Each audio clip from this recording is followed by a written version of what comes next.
Durante esses meses foi possível nós ampliarmos os nossos leitos de terapia intensiva, prepararmos a nossa área de internação, de enfermaria. Todo esse período de preparo que nós tivemos, nós pudemos aumentar o leitos disponíveis, seja de hospital e seja de UTI. Mas a população tem que entender que esse limite é finito. O que nós vimos nessas últimas 3 semanas, mais pacientes chegando no nosso hospital, mais pacientes na nossa UTI, mais pacientes na nossa emergência com a patologia de Covid. Quanto mais leito a gente bota, se não para a circulação, o sistema satura igual. Então nós estamos abrindo mais leito e está vindo mais gente. Trabalhando na linha de frente, fui contaminado com a doença, fiquei 21 dias afastado, com muita indisposição, muita dor, muita falta de ar. São pacientes que precisam de muito recurso tecnológico, respiradores, hemodiálise, e a mortalidade dessa pandemia ela é muito elevada. Isso gera um problema, uma ansiedade que a gente fica com medo, né? Nós temos mais de 100 funcionários que estão afastados do trabalho.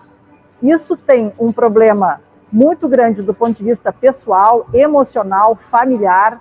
A gente, profissional de saúde, fica aqui 12, 14 horas trabalhando diretamente em contato. A gente sai daqui, depois de um dia de trabalho, a gente vê as pessoas não mantendo essas regras, nós nos sentimos completamente impotentes e incapazes.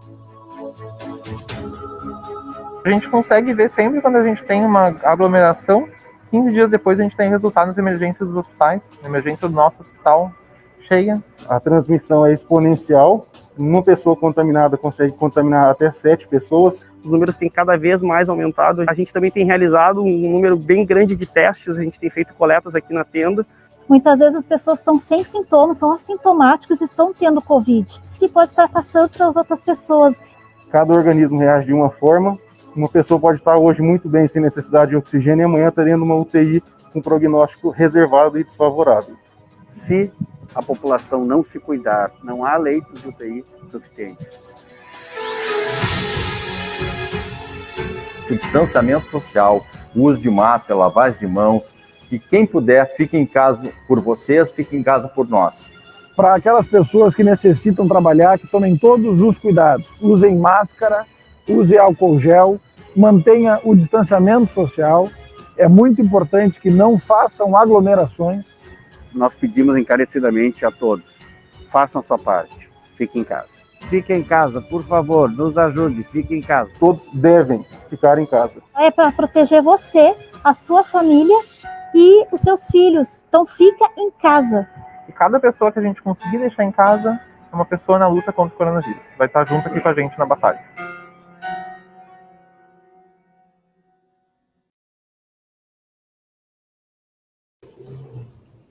Boa tarde, pessoal. Quero agradecer aqui quem está nos acompanhando, agradecer o secretário Pablo, que vai estar com a gente aqui conversando também sobre a situação atual do coronavírus. Quero iniciar também agradecendo muito a cada um dos profissionais da saúde dos diversos hospitais que atendem a população de Porto Alegre e de todo o estado do Rio Grande do Sul, aqui em Porto Alegre, e que aceitaram, primeiro, esses que aceitaram fazer o vídeo e usar a sua imagem, o seu conceito, a sua história, da sua profissão, da sua atividade, para passar essa mensagem para a cidade de Porto Alegre em relação ao coronavírus, em relação à situação da estrutura hospitalar e ao sentimento de quem está lá na frente, né, salvando vidas. E a essas pessoas também, de uma forma geral, que eu quero agradecer. Nessas últimas semanas, na verdade, esses últimos meses, a partir de março, foi em março que nós tivemos o primeiro caso de coronavírus na cidade de Porto Alegre, oficialmente, né, com um exame. Foi em março que nós tivemos a primeira internação hospitalar em UTI, e foi em março que nós tivemos também o primeiro óbito na cidade de Porto Alegre. Então, durante todos esses meses aqui, nós tivemos que tomar medidas amargas. E acreditem, foram amargas para mim, foram amargas para as pessoas que estão na gestão, que tiveram que consolidar essa decisão, fundamentar essa decisão, e foram amargas para a sociedade como um todo, para o cidadão trabalhador, para o cidadão empreendedor, para o cidadão usuário dos serviços públicos, para as pessoas que vivem na cidade de Porto Alegre, tendo que ter um reflexo, né, na sua vida e um isolamento. E nós queremos agradecer muito aos porto-alegrenses que entenderam essa mensagem em março e durante esse período e que colaboraram muito com o isolamento e até o ponto que a gente pôde conter a contaminação de coronavírus na população da cidade de Porto Alegre. No entanto, nós chegamos num momento onde estamos cansados, onde não só as pessoas estão cansadas, como a capacidade de suportar pessoalmente, a capacidade dos negócios suportarem essas restrições está quase no seu limite, para alguns já ultrapassou o seu limite.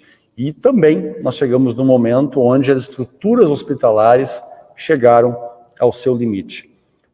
Nós temos hoje em Porto Alegre 260 leitos com pessoas confirmadas com coronavírus e mais 41 leitos de UTI com suspeitos, que também são leitos que são separados, específicos, até que a pessoa possa fazer o exame e não confirmado, ocupar um outro leito ou ser destinado especificamente para a área de confirmados.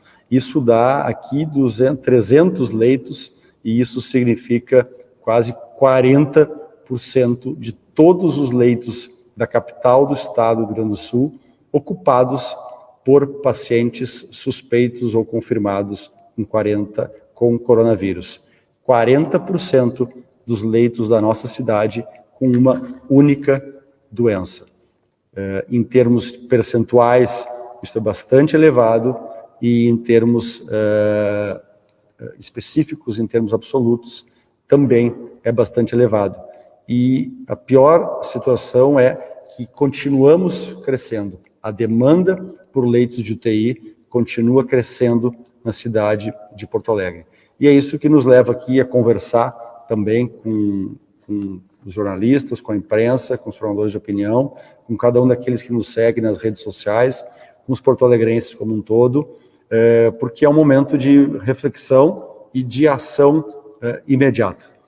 O município de Porto Alegre, comparado a outras cidades, tem uma situação privilegiada. Se nós compararmos com todas as capitais do Brasil, nós temos a segunda capital em leitos de UTI a cada 100 mil habitantes. Então, não faltam leitos de UTI na cidade de Porto Alegre de forma estrutural. Nós não somos uma capital que tem poucos leitos, pouca estrutura hospitalar, pelo contrário, em comparação com todas as outras 27 capitais, nós estamos em segundo lugar em termos de leitos dividido pelo número de habitantes. Isso é um percentual elevado para o nosso país e para uma boa parte dos países do mundo. Isto é importante a gente registrar e aproveito esse momento aqui para, com a ajuda em seguida do Pablo, desmistificar algumas questões. É muito importante que nesse momento a gente consiga separar aquelas pautas, aqueles assuntos, aqueles temas que não contribuem em nada para a garantia da saúde, para a garantia do emprego, para a saúde das nossas empresas que são do município de Porto Alegre, que não contribuem em nada para o enfrentamento do coronavírus. Este vírus apareceu no mundo em dezembro, chegou oficialmente à nossa cidade neste formato de ocupação de leitos, de casos confirmados e de óbitos em março, e nós já estamos há meses, todos nós, com muitas informações e com muitas oportunidades de buscar aquilo que é evidência científica, é racional e é verdade, e aquilo que é perda de tempo e que não nos ajuda. Então eu vou ocupar esse tempo aqui para a gente desmistificar algumas pautas e passar a análise daquilo que interessa para a gente continuar enfrentando esta pandemia, e por ser uma pandemia, é uma epidemia que está no mundo inteiro. Então a primeira questão é especificamente em relação aos leitos de UTI. Porto Alegre avançou na oferta de leitos de UTI até o nosso limite. E quando eu digo nosso, eu digo da prefeitura e dos hospitais, dos profissionais, das pessoas qualificadas para atender, daquilo que é uma grande capacidade de atendimento. Como vocês viram aqui nos depoimentos dos gestores hospitalares, tudo há um limite para esta oferta, e nós chegamos muito perto desse limite. Porto Alegre ofertou e fez um planejamento onde não houve até agora nenhum porto-alegrense e ninguém de fora que demandou um leito de UTI na nossa cidade e que ficou sem receber o atendimento adequado, sem ter acesso a serviços intensivos de saúde nos hospitais da cidade de Porto Alegre. Então, vamos desmistificar de que existe a possibilidade de que uma super oferta de leitos de UTI pudesse autorizar que nós voltássemos a uma vida normal, como se o vírus não existisse. Esta super oferta de leitos de UTI jamais será suficiente, jamais existirá na velocidade e no tamanho que uma pandemia descontrolada exige.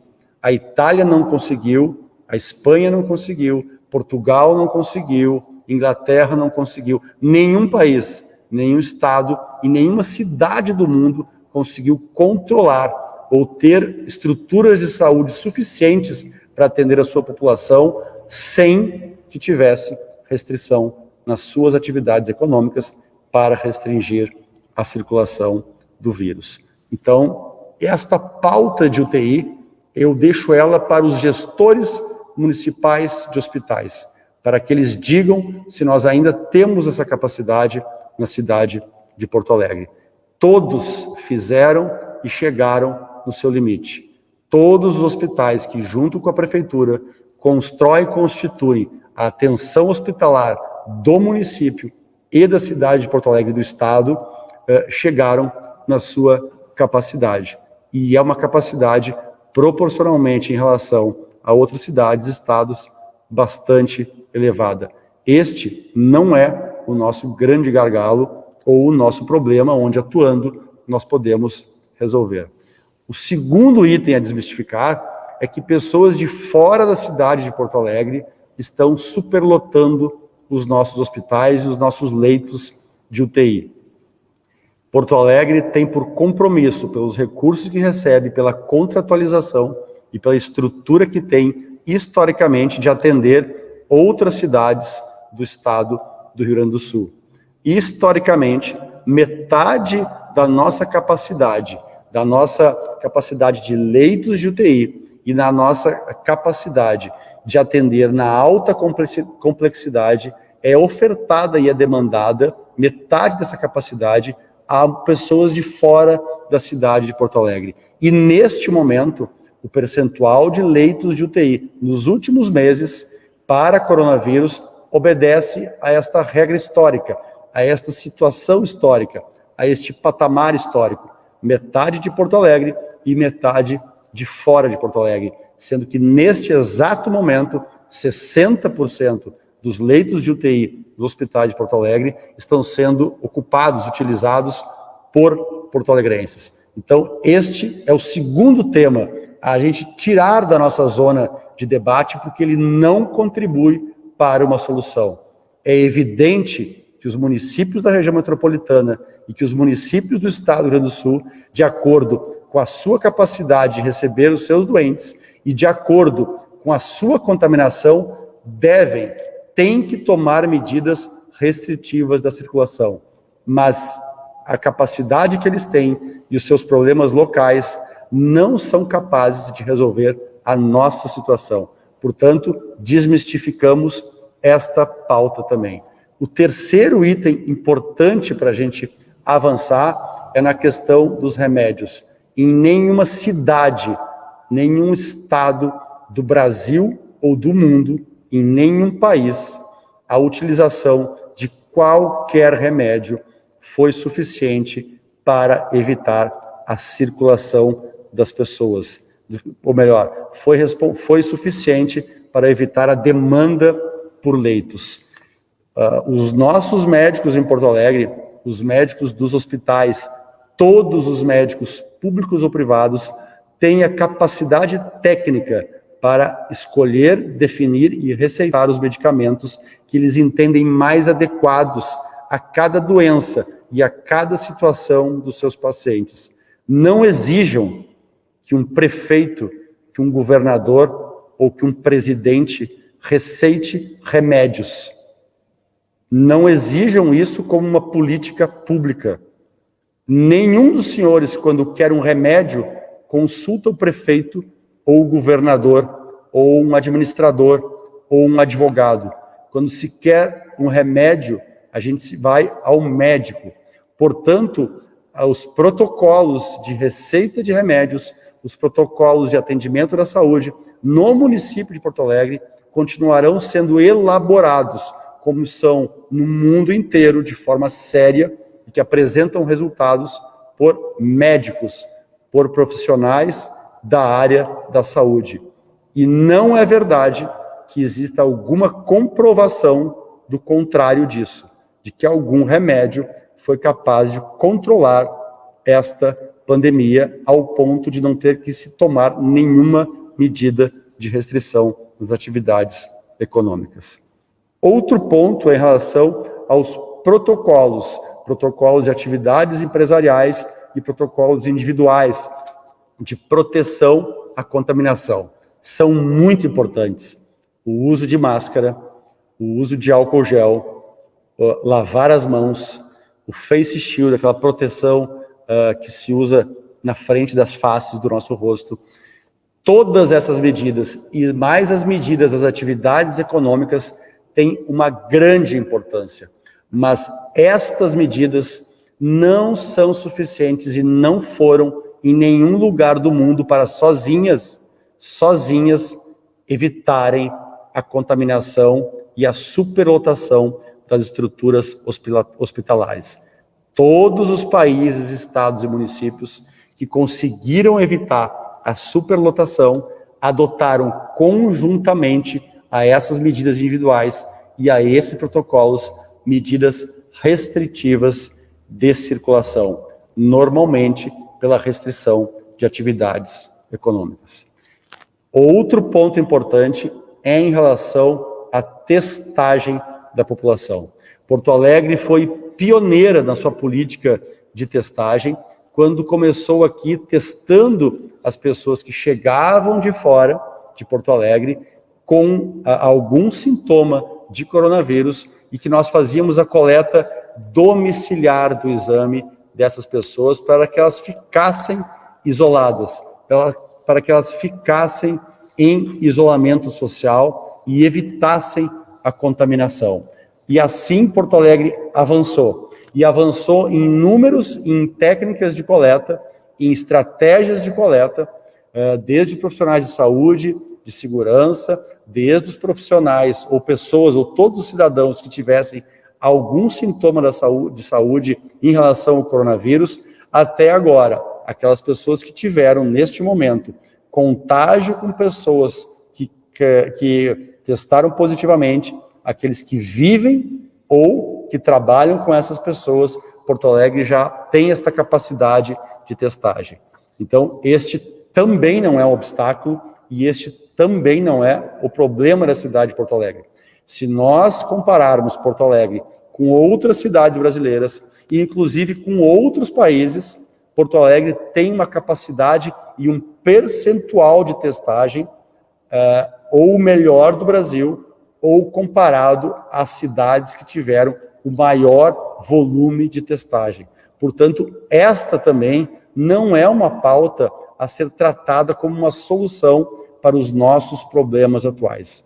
Tentando, desta forma, desmistificar esses assuntos e buscando aqui a ajuda do Pablo para o caso de eu ter esquecido alguma coisa que precisa ser desmistificada para que a gente possa focar, esquecendo ideologias que não nos interessam, esquecendo o momento eleitoral que se aproxima, esquecendo questões político-partidárias, de interesses econômicos, de interesses individuais ou de interesses setoriais, e pensando em soluções, ou melhor, em desafios reais, e em soluções reais para os nossos problemas, é que a gente está buscando esta pauta aqui, para desmistificar e para podermos avançar. Pablo, eu queria que tu comentasse um pouco disso e trouxesse aqui a tua competência específica, a tua capacidade e de toda a tua equipe aqui, a quem eu agradeço muito, muito mais que pela competência profissional, que é referência no Brasil inteiro, mas pelos seres humanos e pela capacidade que vocês têm, pela maioria de vocês serem médicos de família, de entender a vida real, a vida como ela é, e trazerem soluções de acordo com isso. Boa tarde, prefeito. Boa tarde a todos. Obrigado pela referência, prefeito. Acho que eu estou aqui representando uma equipe, né, maravilhosa, que tem uma dedicação muito grande para achar as melhores respostas, né, e trabalhar em conjunto com toda uma rede, não só da prefeitura, com todas as secretarias que têm se envolvido muito nessa tarefa, mas também com todos os serviços de saúde aqui da cidade, que são aqueles que estão na linha de frente, né, que estão na batalha no dia a dia, que estão se deparando com a realidade do enfrentamento ao coronavírus. Depois de uma fala sua, prefeito, é sempre muito difícil da gente ter o que complementar, porque mesmo não sendo da área da saúde, tens aí uma capacidade de compreensão, de síntese e de comunicação dos nossos desafios, com uma facilidade como alguém que convivera desde pequeno aí com essa temática. Eu vou reforçar, sim, porque eu acho muito importante a gente desmistificar, né, porque a mensagem, a hipótese, por mais absurda que seja, quando surge uma hipótese que pode ser uma esperança, ela se multiplica nas redes com uma velocidade muito maior do que a verdade, que muitas vezes é de uma realidade difícil, uma realidade dura, e de que a gente precisa, né, saber se adaptar e saber adotar algumas medidas necessárias. Eu sempre uso aquele exemplo que tu mesmo dá, né, que o avião que decola não é notícia, mas o avião que cai é sempre notícia. Então, aquilo que salta aos olhos, aquilo que surpreende, é sempre muito mais fácil de se multiplicar do que os dados reais, os dados concretos, quando eles não dão a mesma falsa esperança. Com relação aos leitos, por exemplo, acho muito importante deixar claro que estrutura física, ela existe. Se a gente olhar para o prédio anexo do Hospital de Clínicas, com todo aquele tamanho, com toda aquelas salas, com um isolamento adequado, toda aquela rede de gases, toda a estrutura tecnológica que já existe ali, banco de sangue, hemodiálise, tomografia, centro de imagem, enfim, toda a estrutura que se exige de um hospital para estar plenamente funcionando, lá está pronta. Né? Nós temos um complexo hospitalar na cidade de muita qualidade, muitas estruturas instaladas, existentes, e que tem capacidade física, né, de abrigar mais leitos. Não se trata de pensar em outras estruturas para essa ampliação. O problema é que não é só a estrutura, não é só ter as paredes, ter o teto, ter os gases, que já é bastante coisa. Né? O crescimento de casos, ele não é só respondido pelo crescimento de macas, né? Precisa também do crescimento de profissionais, do crescimento de medicamentos, do crescimento de EPIs, e tudo isso nós viemos fazendo ao longo desse tempo, buscando comportar e atender à necessidade que vem se instalando desde o início da pandemia, aí há mais de 4 meses, mas especialmente nesses últimos 45 dias, e nesse período contamos aí com os diversos parceiros para ampliar dentro do que a cidade tem condições de fazer essa ampliação. E conversando com eles, fica bastante claro que existe um limite. Né? A velocidade de crescimento de casos, ela vai ser sempre maior do que a velocidade de crescimento de estruturas. Em algum momento, quando tem alguma coisa numa velocidade maior do que outra, vai ter uma ultrapassagem. E é justamente essa ultrapassagem, esse limite de estrutura, de atendimento que uma cidade pode dar, que a gente precisa evitar. E por isso é muito importante a gente frear essa transmissão do vírus o quanto antes, visto que ela tem se mostrado constantemente elevada. Outros pontos importantes para a gente desmistificar é com relação aos remédios. Muitas pessoas nos perguntam, mas e por que não se faz então um protocolo experimental? Por que o município não compra e depois vê qual é o resultado? Existem inúmeros estudos sendo realizados, né, desde o início da pandemia, e o que já teve de resultados foram publicados, e até o momento, como disse o prefeito, nenhum remédio foi capaz de conter o avanço da pandemia. a gente tem alguns medicamentos que são utilizados nos casos graves, que tem algum desfecho melhor, tem algum resultado melhor para evitar a mortalidade, mas depois que o paciente já está em estado grave na UTI. Em termos de medida populacional, em termos de medida que dada para os habitantes com sintomas gripais evite a transmissão ou evite o agravamento, não há nenhuma comprovação. E aí entra, né, a nossa responsabilidade, o nosso compromisso enquanto gestor, porque não basta, né, não é a questão de definir o que o gestor, o que o secretário, o que o prefeito vai dar de tratamento para o doente, mas sim o que nós vamos disponibilizar na nossa rede, o que nós vamos recomendar enquanto diretriz, e nós temos a responsabilidade de não recomendar medicamentos que não têm eficácia comprovada, e mais ainda, não usar o recurso público, que pode ser usado mais adiante no tratamento hospitalar, pode ser usado para conter outras doenças que também são necessárias a gente tratar e tem comprovação de benefício quando tratadas no início, ou seja, prevenindo complicações. A gente não pode deixar esse recurso que deve ser utilizado nesses casos ser desperdiçado para algo que não funciona. Né? A gente tem que dar o apoio, tem que tranquilizar quem está doente, tem que buscar dar o suporte para que, observando sinais de piora, busque atendimento e observando a evolução, ele se recupere, mas dar um remédio que não funciona não tem o menor sentido.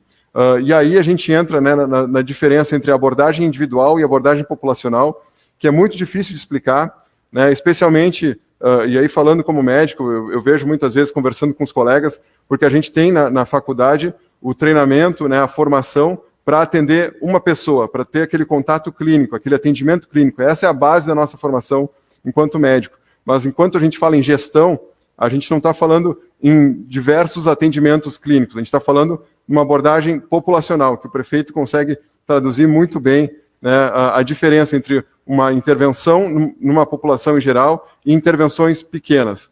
E a gente tem exemplos muito claros com relação a isso em outras situações que afetam um grande número de pessoas. Eu posso citar aqui o surgimento da epidemiologia, que foi no mapeamento dos casos de cólera na cidade de Londres, né, o cientista que identificou essa relação dos casos de cólera com as torneiras contaminadas na cidade, ele viu que o cólera se transmitia pela água. E seria muito interessante a gente apenas recomendar às pessoas e garantir que as pessoas não tomassem água, mas enquanto a bica estivesse aberta, sempre teria alguém que ia lá pegar a água da bica contaminada e adoecer. Agora, quando a gente fecha a bica, a gente acaba com a fonte do cólera e controla a doença. Da mesma forma, o tabagismo. É muito importante na consulta individual a gente reforçar os métodos para parar de fumar, as chances que as pessoas têm parando de fumar, os benefícios que ela apresenta, mas nenhuma estratégia é tão eficiente em fazer com que várias pessoas parem de fumar, quanto regular a publicidade, proibir a propaganda, proibir o fumo em locais fechados, porque isso mostrou, ao longo dos anos aqui no Brasil, o quanto a gente conseguiu reduzir o número de pessoas que fumam. Então, acho importante trazer essa mensagem, comunicar isso, porque existe muita confusão entre a abordagem individual e a abordagem populacional. Por fim, eu queria ressaltar a questão da testagem, que muitas pessoas olham a quantidade de testes que a gente tem disponíveis, e sim, a gente se preparou, a gente contratou vários laboratórios, vários kits de análise laboratorial para fazer a testagem. Mas a testagem, para ela ser bem aplicada, ela precisa acompanhar a evolução da pandemia. Se eu tivesse gastado todos aqueles testes no mês de abril, no mês de maio, não teria mudado, porque a doença não estava circulando com a velocidade que ela está agora. E agora, com o avanço, a gente foi também ampliando os critérios de testagem, a avaliação de testagem, e temos condições de seguir acompanhando, monitorando e auxiliando no controle da pandemia com a nossa capacidade de testagem. A gente tem ouvido aí algumas cidades que acabaram, né, logo na chegada dos testes, testando muitas pessoas, mesmo sem indicação, sem seguir as diretrizes, hoje estão com dificuldades com testes, porque a doença está avançando, estamos precisando mais usar a testagem e não tem esse recurso disponível. Então, toda a programação ela precisa acompanhar, né, a pandemia, precisa ter uma justificativa clara de aplicação para ter o seu verdadeiro resultado. E é isso que a gente vem fazendo aqui em Porto Alegre, prefeito. Obrigado, Pablo, e a toda a tua equipe pela segurança que vocês nos dão nas decisões muito amargas e muito difíceis que nós aqui da cidade de Porto Alegre estamos tomando. É importante a gente dizer que muitas dessas informações aqui que foram trazidas pelo Pablo e muitos dos dados que nos levam a tomar as decisões, elas estão no site da prefeitura.poa.br/coronavírus, prefeitura.poa.br/coronavírus. Ali estão dados, estatísticas, comparações, né, evolução do atendimento nas UTIs com pessoas com coronavírus, os dados das unidades básicas, os dados das UPAs, enfim, várias informações aí, inclusive dados das despesas que a gente tem em relação ao coronavírus. Algumas pessoas falam de recursos que vieram. Nós vivemos no Estado federado, então nós temos recursos do município, recursos do Estado e recursos do governo federal. No caso da saúde, uma boa parte dos recursos da saúde brasileira vem realmente pelo governo federal, pelo SUS. E uma boa parte de recursos, um volume elogiável veio do governo federal em relação ao coronavírus, e todos esses recursos que vieram, principalmente as despesas realizadas pela prefeitura, estão à disposição de todos que quiserem ter acesso.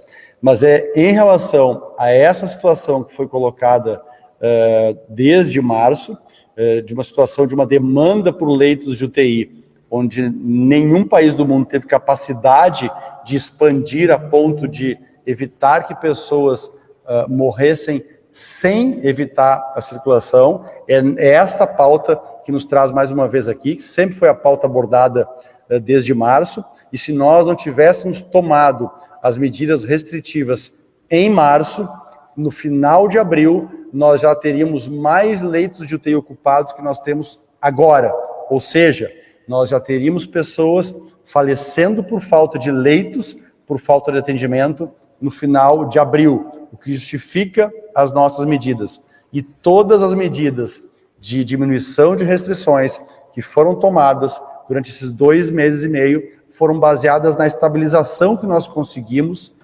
ter na velocidade da contaminação e na velocidade por demandas de leitos de UTI. Quando nós chegamos no início de junho, nós iniciamos uma grande demanda por leitos de UTI. As liberações consolidadas geraram uma contaminação, uma velocidade de contaminação bastante acelerada em Porto Alegre. E desde junho, desde o final da primeira quinzena de junho, nós não estamos conseguindo segurar, conseguindo reduzir a contaminação, porque, infelizmente, as medidas restritivas de atividades econômicas e todas as medidas muito amargas que nós tomamos até agora não foram capazes de diminuir a circulação dos porto-alegrenses da cidade de Porto Alegre. Pelo esgotamento físico, como eu disse antes, pelo esgotamento psicológico, pelo esgotamento pessoal e pelo esgotamento das atividades econômicas, muitas pessoas ainda continuam circulando.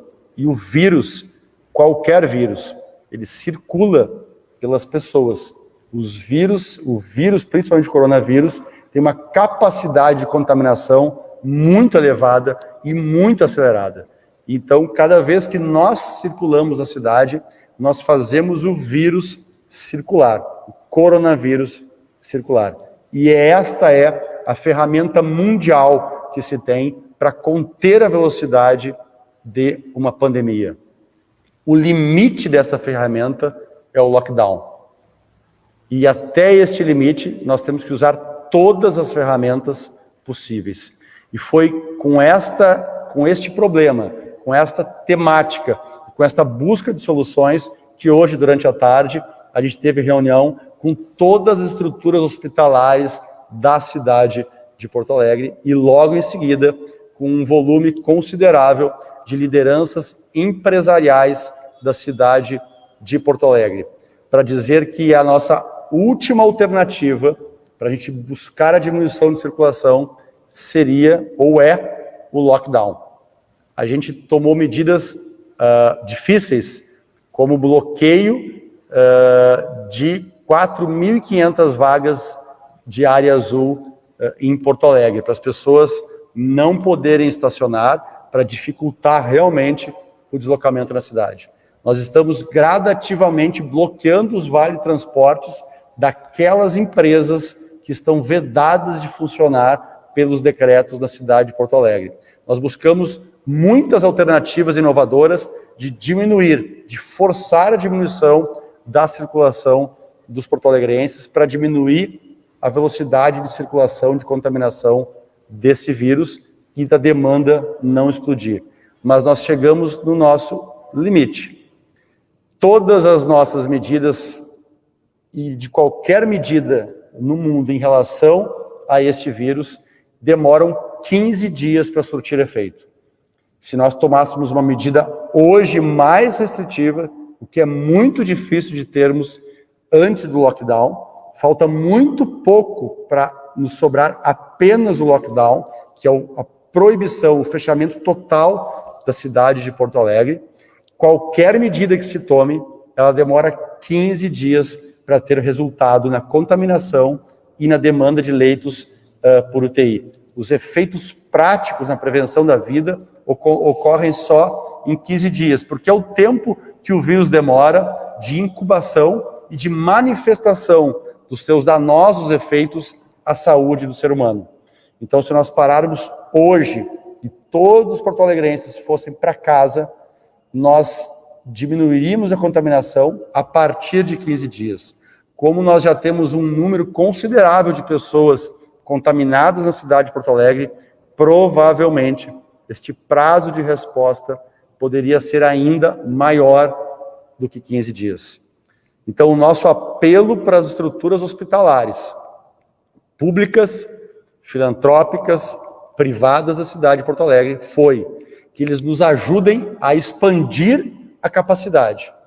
E a resposta é que quase todos eles já estão no seu limite, por todos esses motivos que o Pablo explicou. Não é estrutura, não são equipamentos. Aliás, agradecimento aqui para o ministro da Saúde, que estará aqui semana que vem, por eles ter liberado, através do Gustavo N, de um apelo ao Gustavo N, do Ministério da Economia, hoje, 35 respiradores. Estes não são os nossos gargalos. Uma UTI não é um leito convencional, não é uma cama de hotel, ou sequer uma cama convencional de enfermaria de hospital. Ela é uma estrutura que exige EPIs, que são monitorados semanalmente em todos os hospitais da cidade. Não é uma estrutura que exige apenas a estrutura local, física e os equipamentos. Ela exige profissionais, sedativos e uma preparação que nenhuma cidade, repito, conseguiu avançar ou oferecer com capacidade para sustentar uma pandemia descontrolada. Esta foi a resposta dos hospitais. Nós apelamos aos hospitais que a gente possa avançar o máximo na capacidade de UTIs, mas que eles também falem para a sociedade de Porto Alegre, desmistificando todos os boatos, para que a gente possa focar no essencial e buscar a nossa diminuição da circulação antes de nos sobrar apenas o lockdown. É com este compromisso, foi este o pedido que nós fizemos aos hospitais de Porto Alegre, que dialoguem com transparência, com seriedade, que dialoguem com a cidade de Porto Alegre de forma direta, para que isto não pareça que é uma posição pessoal ou de apenas uma equipe. Esta precisa ser a posição da cidade de Porto Alegre. Ou diminuímos a circulação, ou nos encaminhamos para um lockdown. Estas são as alternativas aceitáveis por nós. E dentro desta aceitabilidade, dentro do que é moralmente, eticamente, humanamente aceitável por nós, é que nós também conversamos com os empresários, que têm pago um preço imenso, principalmente os micro e os pequenos empresários. Nós apelamos para as lideranças empresariais, para que abandonem as pautas que não trazem solução, que não trazem a verdade deste problema para que a gente possa resolvê-lo. E não há solução fácil, não há solução imediata e nem fácil. Se nós não tivermos uma visão da nossa cidade, que nós precisamos ter um isolamento drástico, e não é a partir de amanhã, é a partir de hoje, de agora, e por vários dias, nós teremos que recorrer ao lockdown. E o lockdown é impossível também para nós na prefeitura, sem o apoio das estruturas hospitalares, das estruturas empresariais, dos cidadãos, ele também não vai se concretizar ao ponto de surtir algum efeito.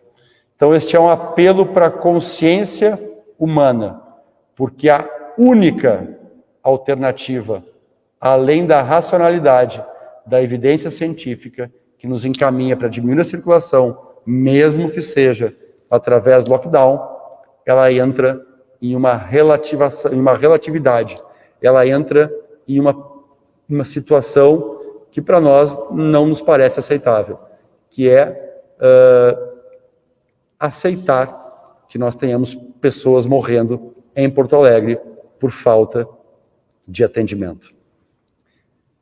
Ou diminuímos a circulação até o ponto de termos um lockdown, ou nós vamos chegar nesse momento onde os médicos e os gestores hospitalares terão que decidir quem vai sobreviver e quem vai falecer sem atendimento. Por respeito a essas pessoas que estão lá na ponta atendendo nas estruturas hospitalares, na área da saúde, é que nós tivemos que dizer não à realização dos jogos do Campeonato Gaúcho na cidade de Porto Alegre. Eu duvido que algum prefeito do mundo tivesse prazer ou gostasse de dizer que não quer um campeonato de futebol na sua cidade. Qual cidade gaúcha ou brasileira não iria gostar de ter um Grenal no seu município, no seu território, em um estádio local? Mas essa não é uma mensagem adequada ou respeitosa à situação que nós estamos impondo aos profissionais da saúde e a todos os trabalhadores e empresários da nossa cidade. Aqueles que defendem que se abra e que se pague o preço com vidas, qual é o número de empregos que justifica uma vida? Qual é o número de empresas que justifica uma vida? Quanto vale uma vida? Para nós, vale todos os esforços. E é isso que a gente tem feito e, infelizmente, só o que nos resta fazer neste momento é buscar que cada um faça um esforço individual para que a gente coletivamente diminua a circulação e a demanda por leitos, ou que a gente adote, com a colaboração de todos, durante a semana que vem, se o nosso isolamento não prosperar, um lockdown. Eu finalizo aqui agradecendo mais uma vez a compreensão de todos os hospitais de Porto Alegre, de todos os profissionais da saúde que, correndo o risco pessoal e da sua família, continuam na frente, de todos os profissionais de todas as áreas, da área pública e da área privada, que estão trabalhando, e aqueles que estão colaborando, que não são de atividades essenciais e que estão ficando em casa. Agradeço a todos vocês, da pessoa da equipe aqui, da equipe de saúde e de toda a equipe do município que está à frente desse trabalho de buscar alternativas a ter que escolher entre quem deve viver. Eu deixo aqui como finalização da nossa mensagem um pedido que os diretores hospitalares se manifestem publicamente, que os nossos líderes empresariais tenham a grandeza, a consciência, a racionalidade que a nossa cidade merece. E a cada porto-alegrense que faça o seu julgamento, mas que busque o isolamento para a gente poder em breve voltar ao novo normal. E deixo aqui como despedida a repetição dessa mensagem aqui dos gestores de hospitais, que de alguma forma simboliza esse momento e esse apelo que a gente faz. Muito obrigado e um final de semana de isolamento e de reflexão a cada um de nós.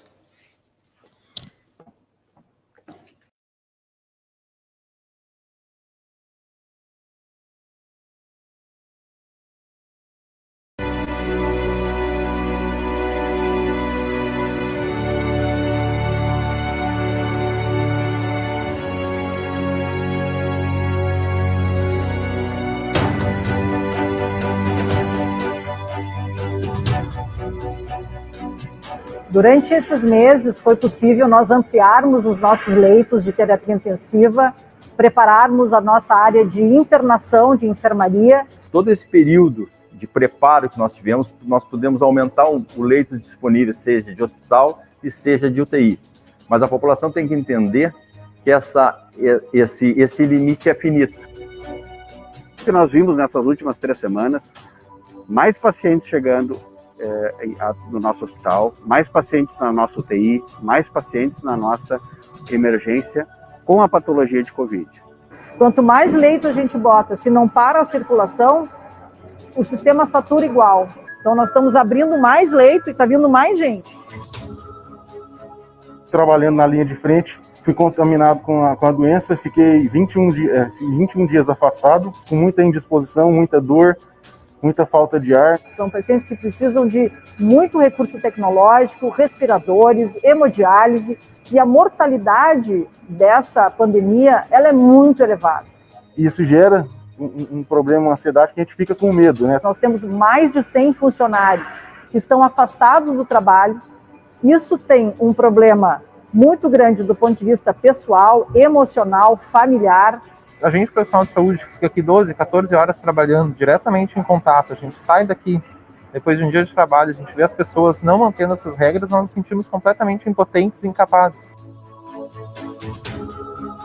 A gente consegue ver sempre quando a gente tem uma aglomeração, 15 dias depois a gente tem resultado nas emergências dos hospitais, a emergência do nosso hospital cheia. A transmissão é exponencial. Uma pessoa contaminada consegue contaminar até 7 pessoas. Os números têm cada vez mais aumentado. A gente também tem realizado um número bem grande de testes, a gente tem feito coletas aqui na tenda.